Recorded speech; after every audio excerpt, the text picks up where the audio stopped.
this is an iHeart podcast. Guaranteed human. With no fees or minimums on checking accounts, it's no wonder the Capital One bank guy is so passionate about banking with Capital One. If he were here, he wouldn't just tell you about no fees or minimums. He'd also talk about how most Capital One cafes are open 7 days a week to assist with your banking needs. Yep, even on weekends. It's pretty much all he talks about, in a good way. What's in your wallet? Terms apply. See CapitalOne.com/bank. Capital One, N.A., member FDIC. Hi, Kyle. Could you draw up a quick document with the basic business plan, just one page, as a Google Doc, and send me the link? Thanks.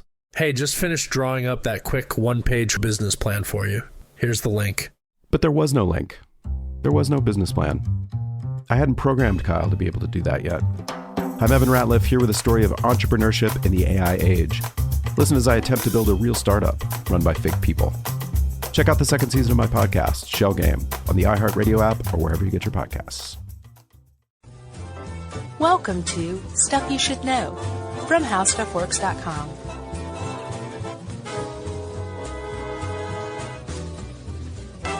Hey, and welcome to the podcast. I'm Josh Clark, and across from me, as always, is Charles W. Chuck Bryant. And Howdy. That makes this, say again, Howdy. this is Stuff You Should Know.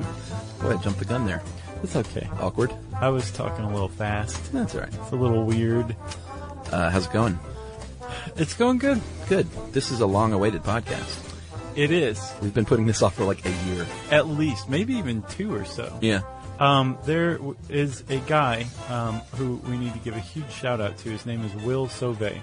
Is that who wrote us initially? Yeah, initially. He is a clinician who studies PTSD. He started out at Walter Reed Hospital, Army Hospital. Basically, he's like right there on the front lines, not just treating, but like learning about PTSD. Right. And not only do we have to thank Will for basically we handed him this document, this article, and said, hey, how up to date is this? And he sent back this great, like, annotated copy with all this new stuff, and basically said, "This is don't say this, don't be stupid," that kind of stuff. So we have to thank not only Will, but we have to thank his wife Meg, who was the one who originally turned Will on to Stuff You Should Know. So without Meg, we would have no Will, and without Will, we would probably have a grossly out of date and laughable PTSD article to work from that would have haunted us. We probably would have released a podcast and just pissed us off still. Exactly. Yeah. So you have now taken his information and redid your original article, and now we are pretty much up to date. Yeah, and I need to go onto the site and like update the actual article, which is harder than it sounds, you know? Yeah. But to just listen to this podcast for the time being. Okay. And this is really good timing, Chuck, because I found out after we decided to do this, June is PTSD Awareness Month. Oh, yeah? Yeah, and specifically June 27th is PTSD Awareness Day. So if you have a friend or a loved one or a coworker who suffers from post-traumatic stress disorder, be extra nice to him on June 27th. Yeah. So we're talking about PTSD, which is, of course, the abbreviation for post-traumatic stress disorder. Mm-hmm. And it's not a new disorder. I can't imagine like when it really first came about. Yeah. Although it was first described in the Civil War. My guess is that it came about the first time people started encountering big-time stresses. Yeah. And traumatic events. Yeah. They just didn't know what the heck to call it. Exactly. You know? But it wasn't, I guess, until about the Civil War that we saw casualties on such a colossal level. Yeah. That somebody, a doctor named Jacob Mendes da Costa, described what he called soldier's heart. Yeah, before that, they were just like, what's wrong with Goody Johnson? Exactly. Just always freaking out. Right, yeah. Whenever, like, he hears us play this song. Right. Well, Goody's short for good wife, so there's a lot going on with Goody Johnson. Yeah. I gotta say he. Yeah. She. So DaCosta he calls this thing soldier's heart, and it basically is like you seem to have some sort of heart failure, this tachycardia. Right. You're very much stressed out, and DaCosta said this is probably a result of some sort of trauma from the war. Right, but they initially, like you said, thought it was cardiac based because I'm sure dudes were like, you know, my heart's racing. Exactly. You know? I'm freaking out. Right. Oh, it's your heart then. It can't possibly have anything to do with your mind, which we know pretty much nothing about. Right. That came about during World War I when it was famously called shell shock. Charles Myers in 1915 described it as, and he was actually onto something here, right? That it could have been resulting from pressure from, artillery shells exploding nearby and how it affects the brain, physically affected the brain. Right. And that's actually what he's talking about is called today mild traumatic brain injury. Yeah. Which is with the symptoms of which kind of overlap with PTSD. Yeah, I think we covered that in concussion some, didn't we? I think we probably did too. Because, some NFL guys or former NFL players are committing suicide now here and there. Yeah. Probably the same thing. That was an interesting episode, wasn't it? Shell shock, yeah. So Charles Myers describes mild traumatic brain injuries and calls them shell shock. So if you just go slightly further afield and kind of get a little more into the psychology behind it, you arrive finally at PTSD, the modern diagnosis of which first came about in 1980. Yeah, thanks to they really started doing a lot of studying post-Vietnam. And in 1983, they did a case study that really just opened up a wealth of information to kind of get the ball rolling. Right. And since then, we've studied a lot, and we continue to because we're still not exactly sure the best way to treat it. And we've learned many, many things since 1980. Right. About it, like. Oh, well, there's the part of the brain that stores memories of fearful incidents. Yeah. I think that's the ventromedial prefrontal cortex. Yeah. The size of that can have an effect on whether or not you're at risk for PTSD. Sure. Some folks are more prone than others. We'll get to all this in more detail, of course. Women may not get it as much. Right. As men. How much danger you perceived yourself to be in, how intense the danger was, how long the danger went on for. Yeah. All of those are contributing factors to the development of PTSD. Yeah, and like you said, perception is the key because it's your perceived reaction to it. It's not necessarily the guy next to you might not have had any reaction. Right. And gone through the same incident. Maybe two people are in the same car accident. Yeah. One person can have it, one person might not. Right. And it can be exclusively based on the perception of the event. Yeah. You were saying we're still learning about it. It's true. We don't have even numbers on the number of people with PTSD. That's shocking. I think the VA estimated as many as 800,000 veterans alone have PTSD. Well, I say it's shocking, but it can also be confused with things like depression and just generalized anxiety. So it's very specific PTSD. So I sort of get that. Right. But it has a huge effect on people like depression and anxiety disorders in general do. Yeah. PTSD specifically is known to increase unemployment, failed marriages, domestic violence, and homelessness. And suicide. Yeah. Suicide's a big one, too. We have no idea how many PTSD sufferers commit suicide, but in 2010, I believe, Chuck, 22 veterans a day, active and former military, a day, 22 were committing suicide, and I believe 2010. Not all of those are necessarily PTSD related, but once we have a better idea of how many people have PTSD, how many people who have PTSD commit suicide, I have a feeling the numbers are just going to get bigger and bigger. Yeah, I think you're right. Because we're still, we're only like a few generations removed from the concept of shell shock. Yeah, that's true. And then even more from Soldier's Heart. Yeah. And even more from What's Wrong with Goody Johnson. Throw her in the lake. Right, exactly. See if she swims. Okay, so I guess let's get down to brass tacks. Simply define, it is a set of symptoms that result from a trauma. We hear about it a lot in military, obviously, because they experience very intense trauma more than most folks do. Right. But it can come about from accident, an assault, natural disaster, anything that you perceive as traumatic, it can come about. Yeah, it can the death of a loved one. It doesn't even necessarily have to be a trauma that happens directly to you. It can indirectly affect you, and you can still develop PTSD from it. That's true. But the thing is there's if somebody experiences a trauma is not going to develop PTSD, they normally shake it off, right? There's actually some criteria for an actual PTSD diagnosis. So you have to the symptoms basically have to present themselves over a certain period of time for a certain length of time. Right. And certain symptoms have to appear. And the cornerstone of what's called the symptom cluster of PTSD, all the symptoms you put together to form a diagnosis. Yeah.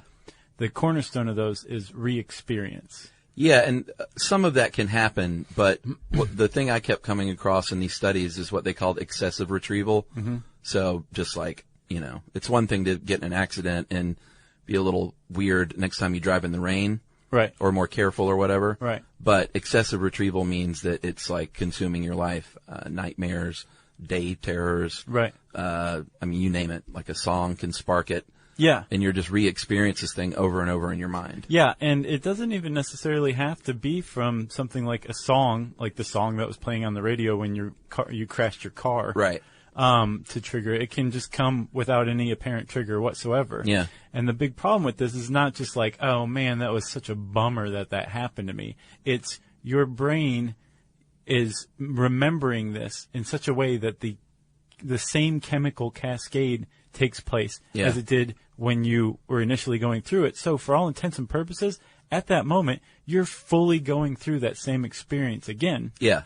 And this happens again and again and again and again. And that's the re-experience of the trauma, and that's the cornerstone symptom of PTSD. Yeah, that's one of what they call symptom clusters, one of 4. Right. The other 3 are avoidance, which is obviously speaks for itself. You're going to avoid thinking about it, avoid, let's say you're in the military, you might not go to 4th of July celebrations or other places where there are big booms. Right. Numbness, doing anything you can to numb it, withdrawing alcohol and drugs. Yeah, that can be a big problem with PTSD. Going into it and afterward, right? Right. And if you already had a drug or alcohol problem and you develop PTSD, that can be a really hard thing to treat and separate. And the last one there is hyperarousal, which basically, when you see movies, they'll portray it this way in movies a lot, as a soldier that's just jumpy and irritable and can't sleep. They feel unsafe, sort of paranoid. Always on guard. Yeah. It's like your fight or flight response is always on. Yeah. And that's got to be exhausting. Yeah. Well, we talked about, like, you can die from that kind of thing, from prolonged stress, heightened stress. Yeah. Like, it depletes your immune system, and you can die as a result. And that's one of the hallmarks of PTSD, is you're just constantly on guard. Yeah. Yeah, I can't imagine how tired you must be. Plus, you can't sleep on top of that. Exactly. Yeah. So it's a pretty awful condition to have. And one of the criteria for diagnosing this is that it's not short. This can go on a very long time. Right. There's three different types. There's acute, which is acute PTSD. The symptoms come on and last about 3 months. Right. Yeah, it has to be PTSD. It has to go beyond the 1 month period. Right. After that, it's kind of, most people, I guess, shake off a trauma within a month. Yeah. If it keeps going on after that, then you're in PTSD territory. If it lasts 3 months, that was acute PTSD. Yeah. And you should consider yourself lucky that that's all it was. Yeah, that's true. You could also develop chronic PTSD, where the symptoms last more than 3 months and possibly a lifetime. Yeah. And then there's delayed onset, where the symptoms don't show up for at least 6 months. And then I guess it could be acute delayed onset or chronic delayed onset. Yeah, and you point out here that kids can get it too. It's not, we talk about adults oftentimes, but kids can present differently. Really poor behavior, really needy behavior, drawing things out. Right. And that's something you always see in movies too, like the kid drawing the plane crash and stuff exactly. like that. Or acting it out with dolls. Oh, yeah? That's another one too. But as they grow up, they become a little more just regular adult symptoms if they haven't, gotten over it by then, which is super sad. Yeah. So for a very long time, Chuck, researchers thought that everyone is at equal risk of developing PTSD after going through trauma. Right. But they found, I guess from studying really hardcore since that 1983 Vietnam study, that there's actually risk factors and protective factors that can keep people from developing PTSD or can make you more likely to develop PTSD. Yeah.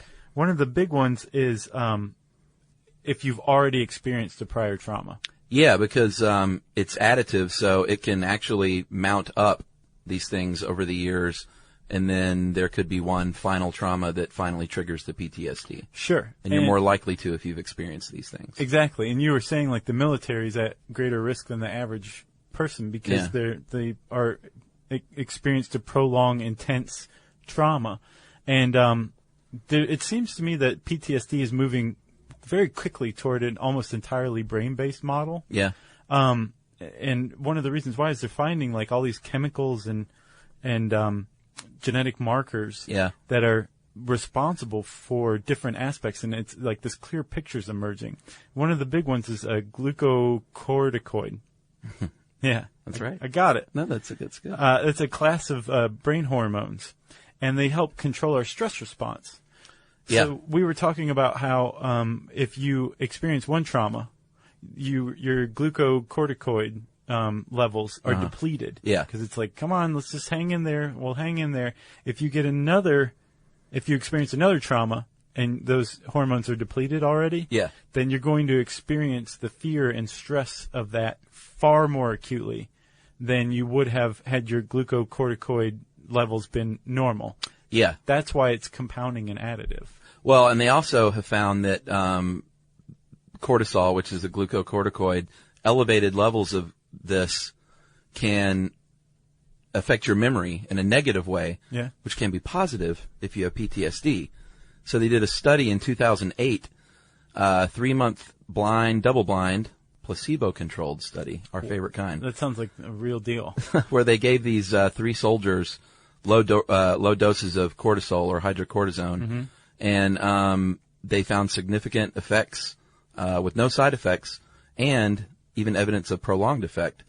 So I know later on in the article you talk about one of the things they're doing now is injecting people with hydrocortisone. Yeah, and like the ER. Yeah, like immediately after an event. And it's basically like, shown to decrease your memory, like you just don't remember that stuff as well. Yeah, and it lowers the stress response. I mean, think about this. The stress response is part of your immune system, right? Yeah. Or it's at least connected in some really close way. Right.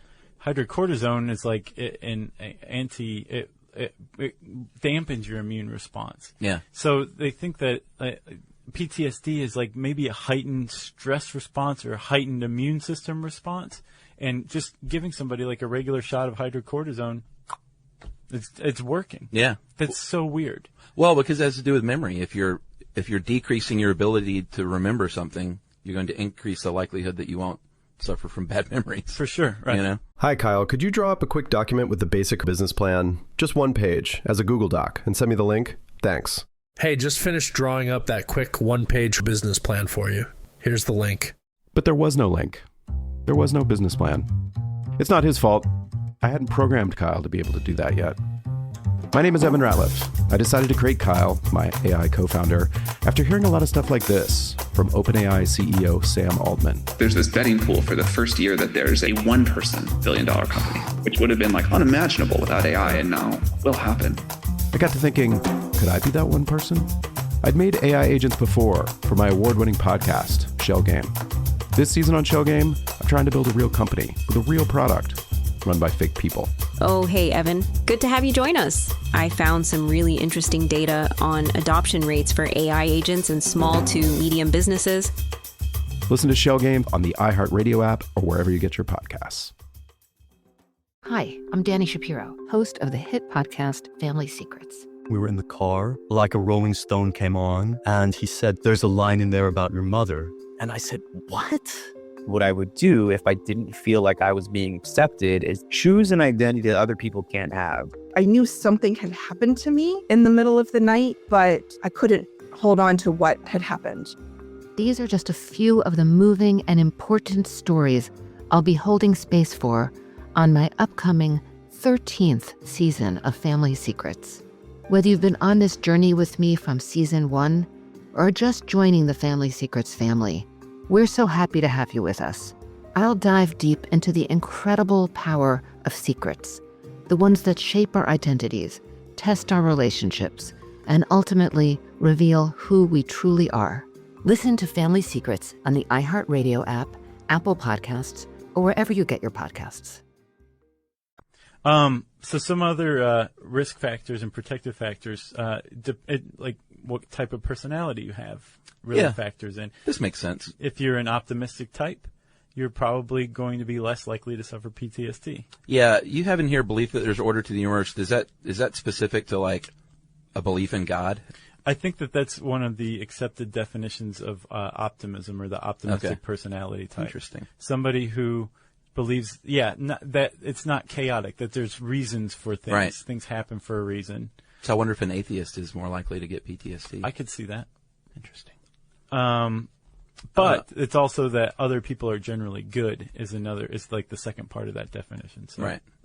If you are someone who tackles things head on and don't put your problems on the back burners, obviously this is going to, if you're not putting it on the back burner, that means you're going to have a less likelihood. Right. I got all confused there. Well, yeah, because avoidance is one of the you got to deal with it. And if you have problem avoidant behavior, or you just don't like to talk about problems or don't like to think about things, you just rather just kind of push it off. That's probably true for any mental disorder. If you're not prone to tackle it head on, then it's just going to get worse. Yeah. You know? Yeah, well, that's one of the things about PTSD is your memories become exaggerated and bloated and way worse even than the actual experience was. Right. You know? If you are a college graduate or maybe even just went to college, then you're going to be less likely to have it. And we also pointed out earlier that women are less likely to experience it than men. Yeah, they're not entirely certain why. I don't know. But that's strictly from the Vietnam study. I think it was something like 36% of Vietnam veterans who experienced hardcore combat. I don't know if that's the term they use, but you know what I'm saying. Hardcore combat, yeah. 36% of males in that situation had PTSD, and 18% of females did. Right. So that's twice as likely if you're male than female. They think genes may have something to do with it. They're looking to a gene called the serotonin transporter gene. And there is a paper out there that indicates that if you have a mutated gene, serotonin transporter gene, then it could impact your attention to environmental threats, which could impact whether or not you get PSD. Right. PTSD. Right. Jeez. So you remember we did that episode, Can My Grandfather's Diet Shorten My Life? About epigenetics? Yeah, that was a good one. Well, epigenetics possibly factor into PTSD as well. So epigenetics is basically where the function of a gene is affected within somebody's lifetime. Like changes, basically. Right. So it's like evolution on the basis of years rather than, generations and generations. Right. And there was a study in Detroit of 100 people who fit the criteria for PTSD diagnosis. And they found that they had 6 to 7 times the epigenetic changes of the control group. Yeah. And that a lot of those epigenetic changes, most of them, had to do with genes that were responsible for keeping up the immune system. Interesting. Did they factor in the fact that they lived in Detroit? Well, what was funny, I guess, in some horribly dark, comical way, is that the researchers were from New York City, and they traveled to Detroit to find 100 people with PTSD. I'm sure they could have found that in New York. I guess they cast their lot in Detroit for some reason. We love Detroit, by the way. We've been getting a lot more emails lately because I think people pick up newly and hear us trashing Detroit, and they don't realize it's been a running joke now for 5 years. Almost 6. Almost 6 years. We love Detroit. Yeah. Who doesn't? Exactly. And then, of course, the most important factor with this or any other mental disorder is what they call a trauma membrane, which is that support network, your friends and your family. If you've got a strong one, and a strong one in the right way, like you point out, they can be well-meaning, but the person receiving that membrane and that protection, it has to do right by them. Yeah, and they can't just be like, well, just I told you. Look on the bright side, don't worry about that. Like, however you're experiencing this or getting over it, you're doing it wrong. Do it this way. That's not going to help. Right, but basically the point is, if you are a single, alcoholic veteran that is a loner living by yourself and doesn't like to think about your problems. Yeah, and like your tiny little apartment, then that's like the worst case scenario for PTSD. Yes. Yeah. Like we said, the military is at a greater risk just from being exposed to these situations and being exposed to them over and over and over again. Yeah. But one of the other reasons that the military, especially the military of late, is at risk is because brain injuries were the, quote, signature wound of the Iraq War, if you'll remember, thanks to roadside bombs, IEDs. There were a significant amount of head injuries.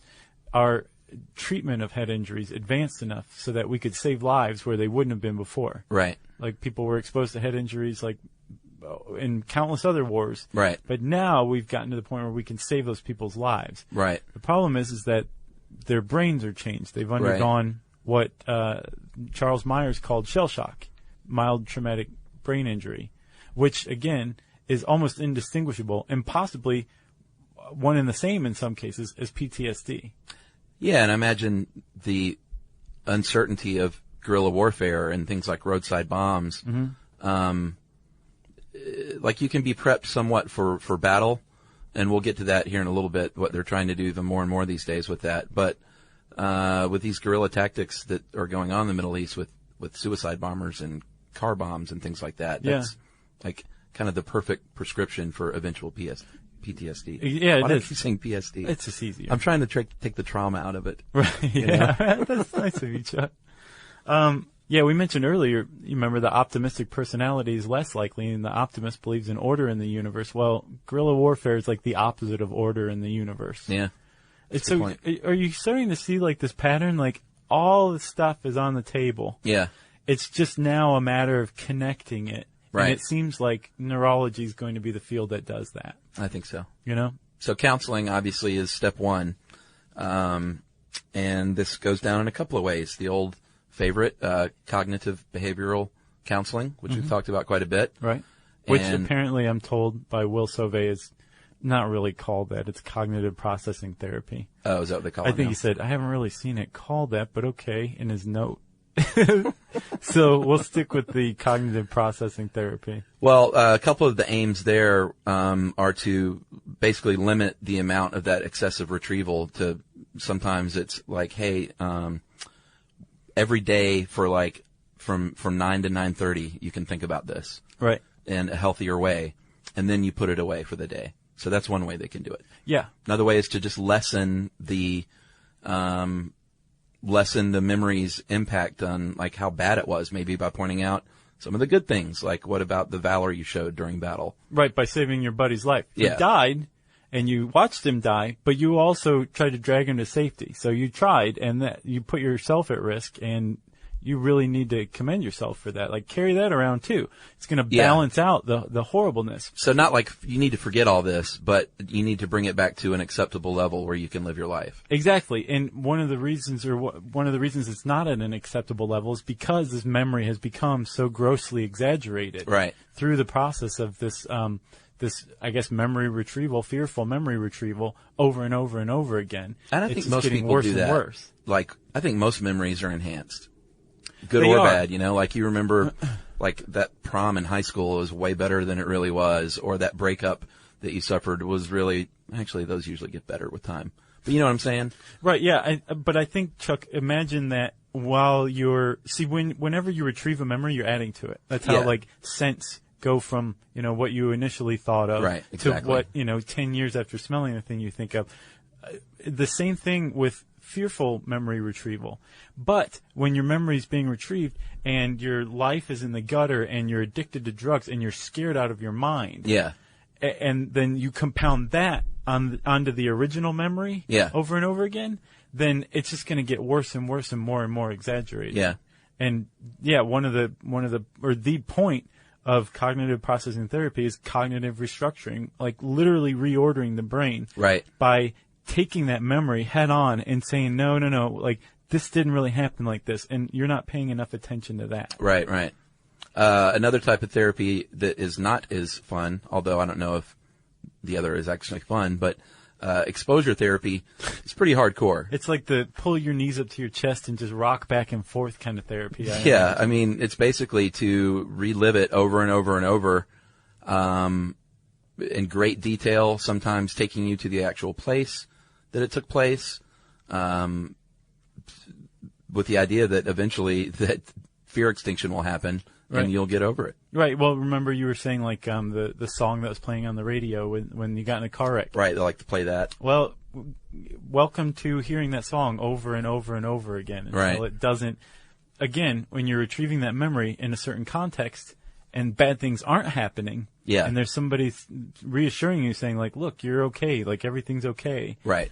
Then you're relearning that memory again without the fear associated with it. Yeah. But and you it have also, to go through hell to get there. Yeah, and it also stops avoidance in its tracks, which is, if you're avoiding something, the complete opposite of that is immersion therapy like that. Yep.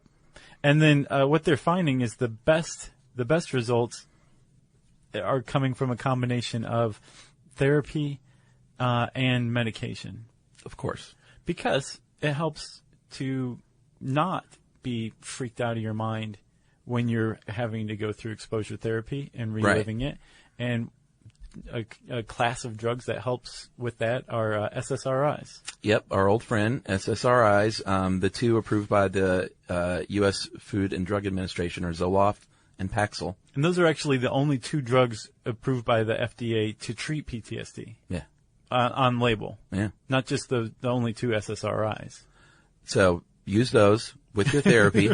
They also have something called D-glycoserine.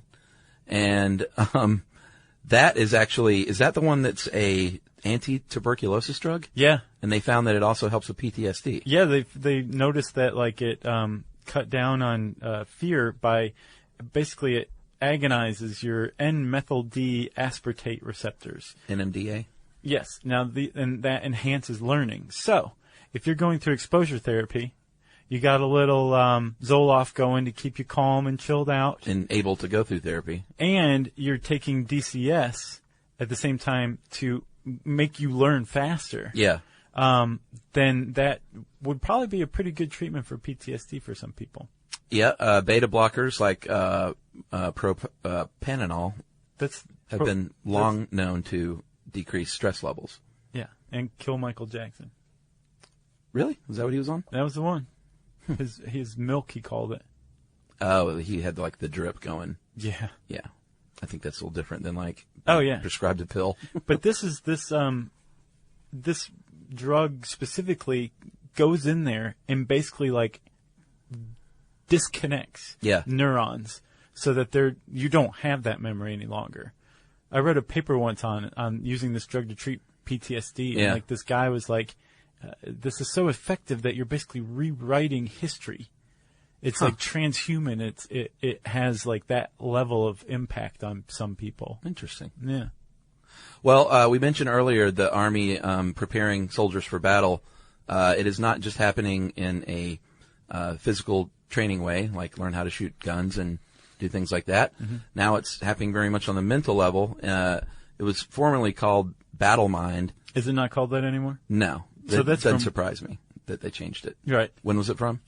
That was from Walter Reed Hospital, too. Yeah, exactly. Now they call it resilience training. That's way better. Exactly.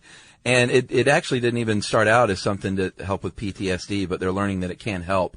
It's basically they handle the 7 phases of deployment mentally. They prepare you mentally for the 7 phases, like pre-deployment, deployment, post-deployment, redeployment, and everything from, hey, when you're out of the Army or the Marine Corps and you're driving your car around, you can't drive like you're angry and like you were over there. Right. If someone addresses you in an aggressive manner, you can't handle it like you did when you were in battle. Right. You didn't have alcohol over there. Now you're back home and there's booze everywhere.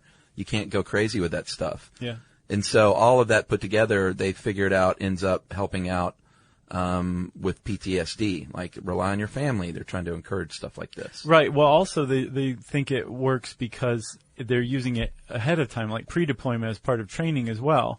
Right. So I think like being exposed to horrors ahead of time will kind of keep you from going through, I guess, as much of a trauma when you see it, the real thing. Right. A month later, whatever. Yeah.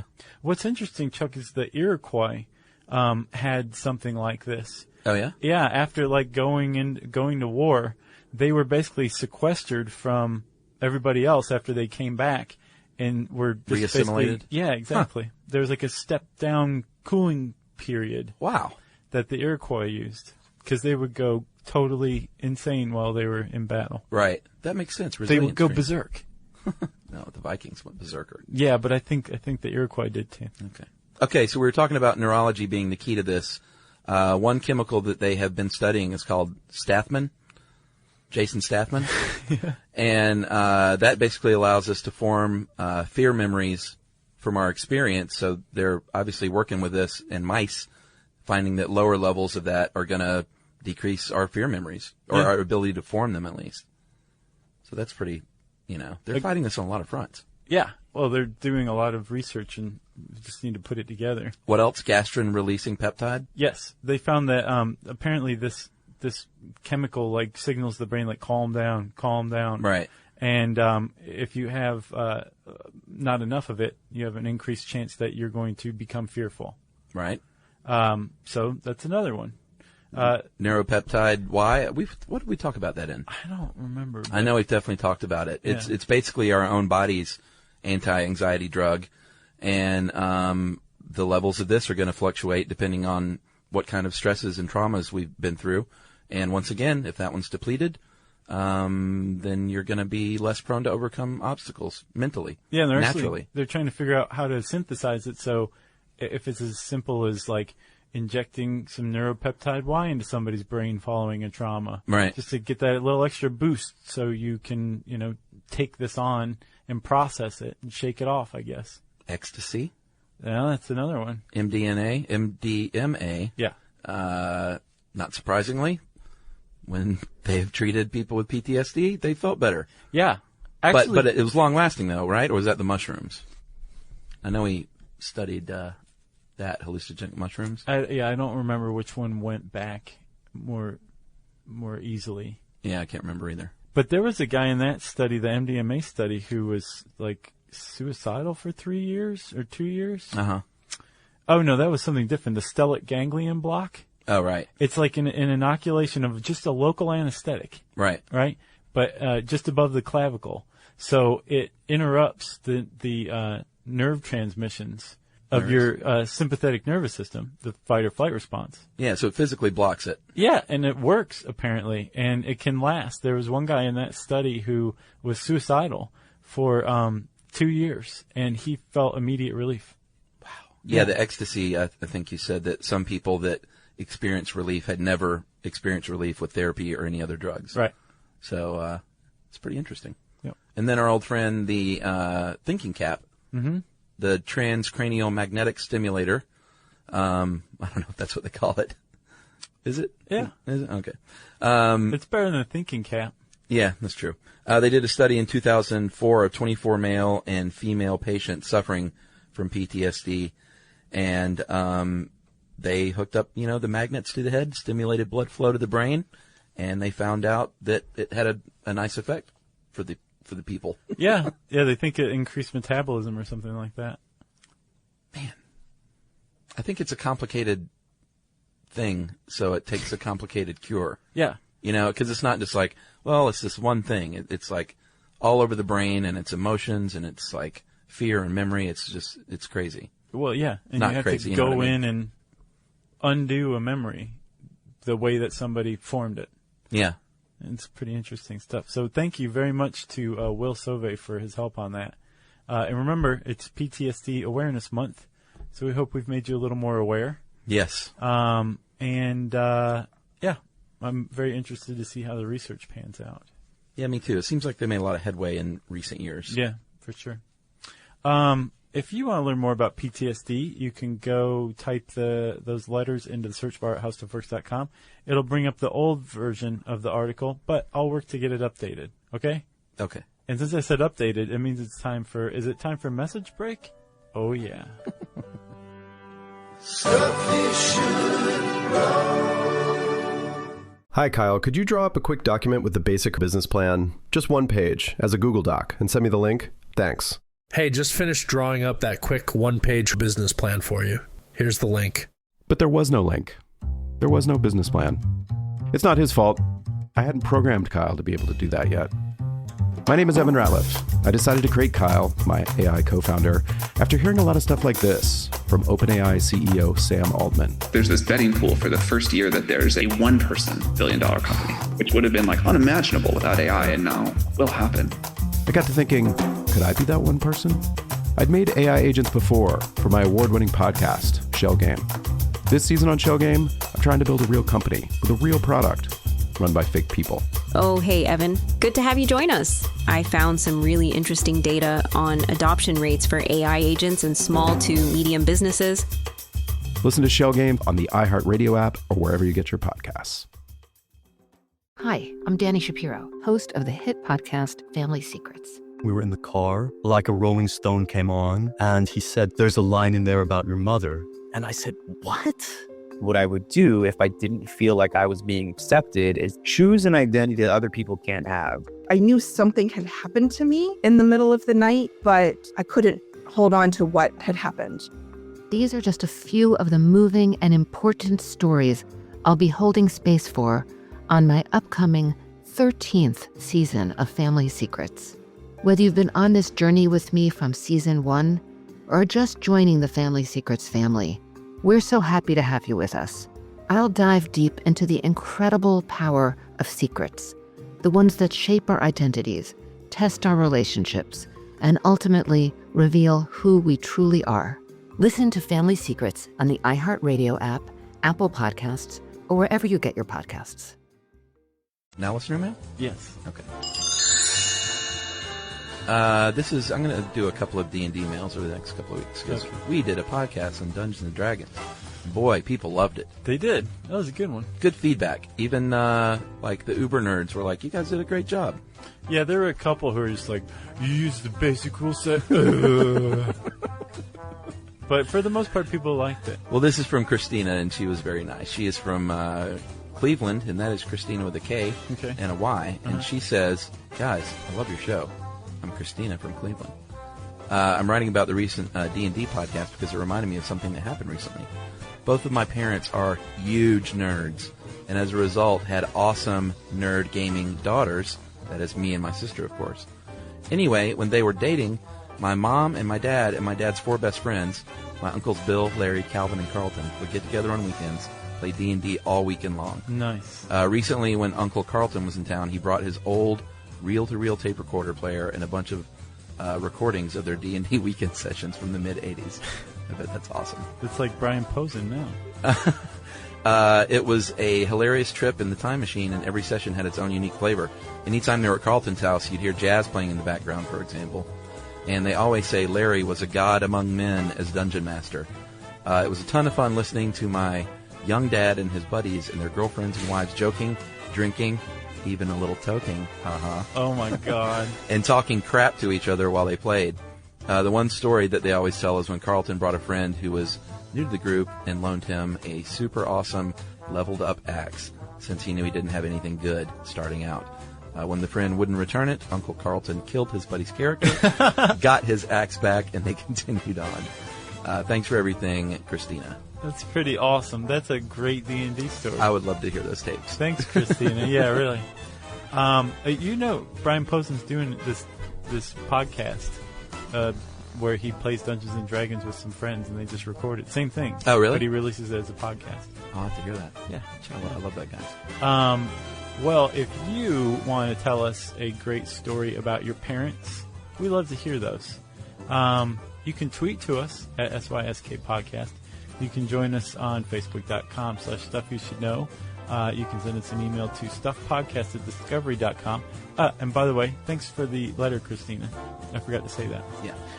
And as always, you can join us at our home on the web, StuffYouShouldKnow.com.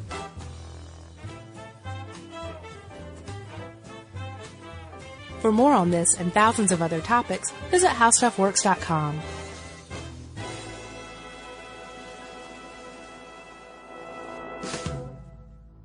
JackThreads has quickly become the online shopping destination for guys. Here's why. Everything on the site is up to 80% off.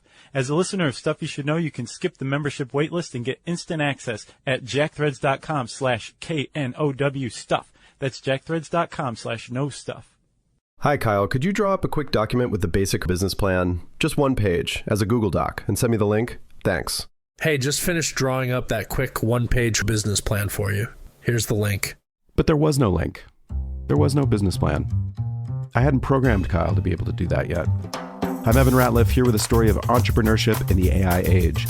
Listen as I attempt to build a real startup run by fake people. Check out the second season of my podcast, Shell Game, on the iHeartRadio app or wherever you get your podcasts. Babes, what are you doing? What? I'm just mowing the lawn. No, it's blazing hot and dry out here. Don't you remember? Smokey Bear says, avoid using power equipment when it's windy or dry. Where'd you learn this? Oh, it's on SmokeyBear.com, with many other wildfire prevention tips. Right. Thanks, honey bear. 'Cause remember, only you can prevent wildfires. Brought to you by the USDA Forest Service, your state forester, and the Ad Council. This is an iHeart podcast. Guaranteed human.